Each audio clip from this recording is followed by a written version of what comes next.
समग्रमा चाहिँ नीति छ, कार्यक्रम आएन। यो शीर्षकै नीति तथा कार्यक्रम हो। अब सरकारको नियत सही भयो भने त त्यसले ठिकै गर्ला।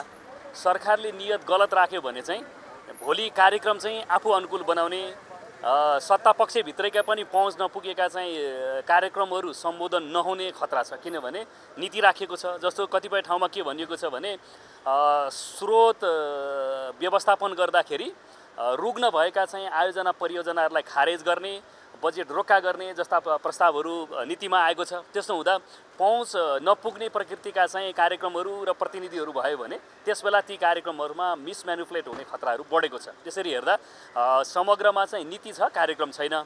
दोस्रो चाहिँ अलिकति अहिले रोजगार स्वरोजगारको क्षेत्रमा युवा जनशक्ति जे पलायन भएर निराशाको स्थिति छ, त्यसलाई आशावादी बनाउनु पर्ने, आशावादी तुल्याउनु पर्ने, त्यो दिशातिर रचनात्मक र नवीन प्रकारका कार्यक्रमहरू आएन।